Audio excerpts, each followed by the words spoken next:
Perimenopause starts for most women in their early to mid 40s, and for some women, it can even start as late as into their 50s. But for some of us, myself included, we start to experience perimenopause symptoms earlier, sometimes much earlier, like in our mid 30s. For me, I started having perimenopause symptoms when I was about 34, which was really shocking to me, and I didn't even actually associate my symptoms with my hormones because it just never occurred to me that I could be going through the change when I was so young.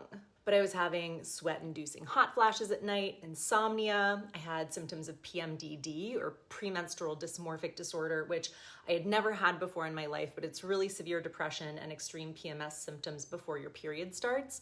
And then my sex drive was gone.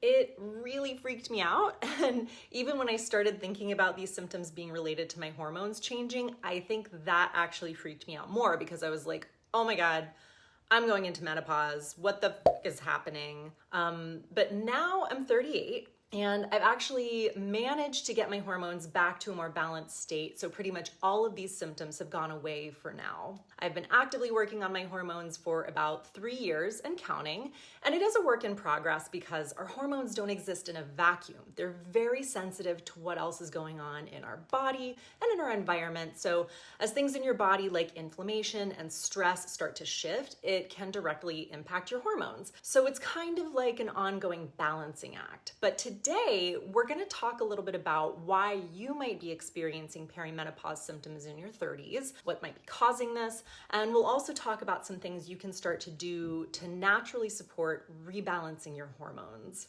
This is going to be kind of a lot of information today, but if you're going through this, it may be helpful and important for you to know what's going on in your body and what you can do about it. By the way, hi, I'm Kelsey Ale. I'm a certified functional nutritionist and a restorative wellness practitioner, and I'm the founder of Audrey. We are a collective that helps women learn how to age well and love doing it. That includes education on supplements, skincare, hormones, mindset, and so much more. So if that sounds interesting to you, go ahead and subscribe to our channel. And if you could, please hit the thumbs up and give this video a like. It really helps out our channel a lot. So where to begin? Let's start by understanding a little high-level hormone physiology. Don't be afraid, we'll make it super simple. So women's primary sex hormones are estrogens, progesterones, and testosterone, and we need all of these in the right amounts to feel our best and for our body to function optimally. The reason we start having perimenopause symptoms at any age is because these hormone levels are shifting. For most women, it's the effect of the hormone levels dropping, but some women do experience hormone surges during this phase that also obviously impact the way they feel. Hormone levels starting to decline is the natural process in the body. It's nothing to be afraid of. It happens to all of us. We just want to try to make sure that it happens gradually. Declining estrogens will cause dry skin, tender breasts, moodiness, trouble concentrating, vaginal dryness, and hot flashes, while an estrogen surge will make us feel like we have a low libido, and we may have weight gain, enlarged breasts, and fatigue. When progesterone drops, it can make us feel moody with headaches and insomnia and hot flashes and some bloating. And if progesterones go up, it can feel like anxiety or depression, also some bloating, fatigue, breast tenderness, and weight gain.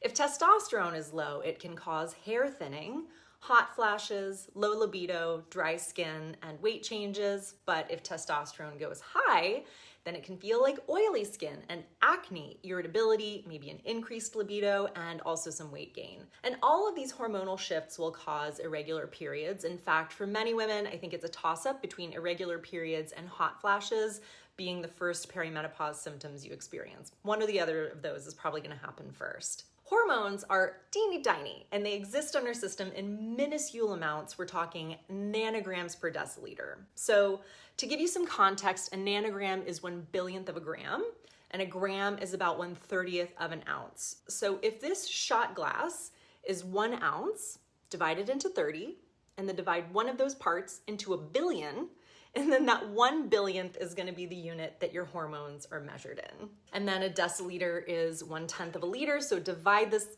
liter bottle into 10, and then think about that 1/1000th of a gram being in there, and that's what they're looking at when they test your hormones, is how many of those nanograms are in this deciliter to determine your hormone levels. So little changes in your hormones, either increasing or decreasing, can yield big changes and just feel really big. And none of these hormone changes are happening overnight, for a majority of us at least. They are most often the results of years of choices and experiences impacting our body that one day start to make themselves known and show up. While you can have a genetic predisposition to early perimenopause, which perimenopause that begins before age 45 is considered early perimenopause. But even without a genetic predisposition, most of us are going to start to have or already are experiencing hormone changes that begin around age 35. Other factors that can cause early perimenopause include chemotherapy, surgeries to remove the ovaries or uterus, some chromosome abnormalities, autoimmune diseases, and cigarette smoking, just to name a few. So theoretically, this natural hormone decline and transition should happen at a slow and steady pace so that you ease into menopause with relatively few symptoms. Of course, it's different for every body. Everyone's body is different, but ideally, in a dream world, it's not a catastrophic roller coaster hurtling to the bottom of a hill. It's like a slow, steady stroll down hormone lane towards Menopauseville. But what makes these changes in this transition a little bumpier, sometimes a lot bumpier and even faster, are the factors that are impacting our body that can cause these hormone levels to drop or shift faster or in bigger ways than are ideal. And lucky for us, some of the biggest influencing factors impacting our hormones are also things that we have degrees of control over. So you can start making meaningful changes right now that can begin to rebalance your hormones naturally so you don't feel like you're falling off a cliff. And if you begin to implement these lifestyle changes, you'll most likely begin to feel a reduction in your symptoms over the course of a couple months or just a few cycles. So stress is one huge factor that can totally throw off your hormone production. And again, it's not about having a bad week.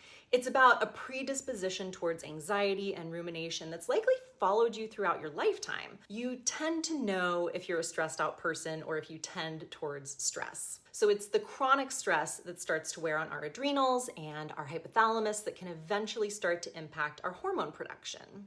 I know this was my case, and I ended up using a variety of methods, including therapy, to start to be able to handle stress better and reduce the impact of stress on my life and my body. And I think this has been a really key factor in helping me rebalance my hormones. Poor sleep is another element that, whether it's caused by stress or it happens on its own, it's still causing stress to your body. Also, over-exercising can fall into this category of things that stress your body in a negative way. All of the stress has an impact on the upstream glands that determine our hormone production. Another factor is inflammation, which can be caused by food and diet, or alcohol consumption or sugar consumption. Imbalanced blood sugar also contributes to hormonal imbalance, so that's part of our diet. A sedentary lifestyle can also contribute to hormonal imbalances, so getting active and staying consistently active is going to be really important for rebalancing your hormones naturally. I talk about the importance of strength training for women in some of my other videos, but it is important to get both gentle and challenging workouts in for optimal health as a woman, and especially for balanced hormones. And also environmental factors like toxins and pollution and chemicals in your drinking water, or drinking and consuming exogenous xenohormones or hormone-like substances and other endocrine disruptors, particularly from plastic. These can contribute to hormonal imbalances, and that's why it's great if you can transition away from even BPA-free plastic and move towards stainless steel water bottles and stainless steel water filters at home, or glass water bottles, and just try to avoid buying liquids in plastic bottles in general. And now, everything I'm saying might seem like a lot to tackle, but it's not about being perfect. It's about doing what you can, and every little bit is gonna add up. So all of these factors are coming together: stress, inflammation, toxins, activity level, in addition to whatever your genetic predisposition is, and the natural body process of hormone decline. And this is all impacting your changing hormone levels. Now, if you're starting to have perimenopause symptoms in your 30s, it could look like any of the symptoms we just talked about: vaginal dryness and lowered libido, dry skin, hot flashes, which they think are the calling card of perimenopause and menopause, irregular periods, your periods being heavier or lighter than normal, moodiness, more intense PMS, weight gain, insomnia, brain fog, memory problems. Hello, am I reading you your life story right now? Any or all of these symptoms may be an indication that your hormone levels are shifting. But Just because you have these symptoms, it doesn't mean that it's all downhill from here, or that you have to suffer, or even that you have to start considering hormone replacement therapy just yet. In fact, one of the best things you can start to do to balance your hormones naturally is to start with a balanced exercise routine. This means combining some cardio-inducing workouts with weightlifting and resistance training. Again, strength training is critically important for women, and it's going to help so many areas of your health, but especially as you start to enter the hormone transition phase of life. Weight training and challenging your body is going to start reducing inflammation. It can also naturally boost estrogen and testosterone levels, and it helps maintain lean muscle, which promotes a healthy weight and a healthy metabolism. So start strength training and start working out in a way that gets your heart rate up for at least 15 to 30 minutes a day. Don't over-exercise and burn yourself out, because that will only hurt your hormones more. But find a routine that includes both work days and gentle days for recovery. You also need to look more closely at your diet than you might have needed to in the past, and make sure you're getting plenty of high-quality protein and healthy fats, and tons of vegetables and fresh fruit. In fact, you can check out part of our protein for weight loss video, not because of the weight loss part necessarily, but because I go into the formula for calculating how much protein you need to eat every day. It's probably more than you're getting right now. So protein, healthy fats, and vegetables and fruits should be your focus. Cut out alcohol, sugar, and even consider trying to go gluten and dairy free for a month or so and see how you feel, and see if it starts to improve some of your symptoms. And then sleep, and having a healthy sleep routine and getting at least 7 to 9 hours of quality sleep every night is going to be crucial also for reducing stress and lowering cortisol levels in your body, and also reducing inflammation. Elevated cortisol levels can reduce hormone production in the adrenals, and also they throw off the upstream organs in the brain that are responsible for hormone production. So start going to bed every night at the same time and trying to wake up at the same time every day to get your circadian rhythm on track. Avoid blue light, like screens, about 1 to 2 hours before bed, including your phone. No scrolling before bed. You can also try blue light blocking classes. I personally love those. But do a puzzle or read a physical book or stretch. You could also meditate before you go to bed to quiet your mind. Mindfulness is a huge resource for reducing stress, and it can also increase the quality of your sleep. So practicing a simple breathing exercise, or doing a moving meditation like gentle yoga to really connect with your body, or even traditional meditation practices, all of these can be super useful here when it comes to reducing stress to balance your hormones naturally.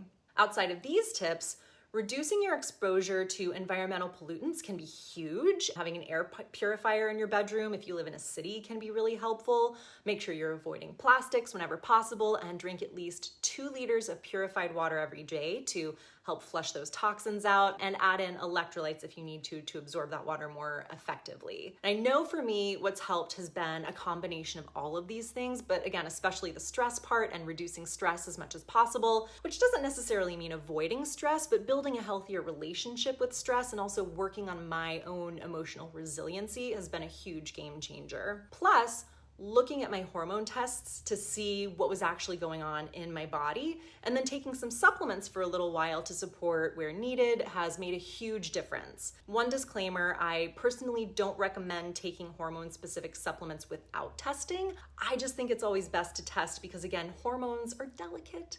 And if you end up taking the wrong supplement, you could just feel worse. And you can see there's also a lot of overlap between the symptoms of different hormones being out of whack, so you don't really know exactly what's going on unless you run a test. So that's just my personal recommendation. Also, running a full cycle female hormone panel, not just judging from a single blood draw or even an FSH test, but a full cycle panel is going to give you the best information on what's going on with all of your hormones and show you the possible causes for any imbalances and perimenopause symptoms you might be experiencing. And if you can't afford to do testing, I get it, it's not accessible to everyone. Just focus on these lifestyle factors and do everything you can lifestyle-wise to rebalance things first before starting to take supplements. So start with exercise, work your way down the list through diet and stress reduction and detoxing. So to sum it all up, most women will start experiencing hormonal shifts in their mid-30s, but some of us won't experience symptoms of these shifts until our 40s or even our 50s. But if you're in your 30s and already experiencing perimenopause symptoms, it's important to start to build lifestyle habits that are going to support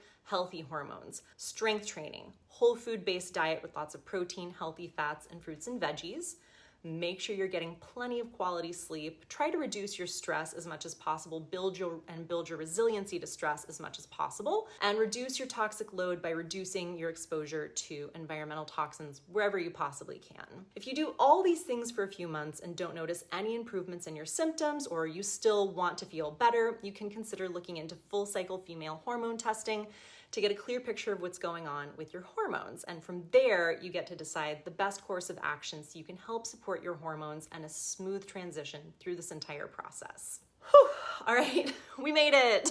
I hope you found this video helpful and informative. If you have any questions at all, just drop them in the comments below and I'll answer. Also, go ahead and check out the description below this video by clicking on the drop-down arrow, and you'll find some really good resources we have for you. If you want to stay posted and keep learning more about how to age well and love doing it, make sure to subscribe to our channel and hit the bell to be notified when we post a new video. If you wouldn't mind giving this video a like, a little thumbs up, really helps our channel out a lot. Make sure you watch these videos next for more tips on how to slow down aging in your body and age well as a woman. Remember, hydrate, subscribe, and I'll see you next time. Thanks for watching. Depression, bloating,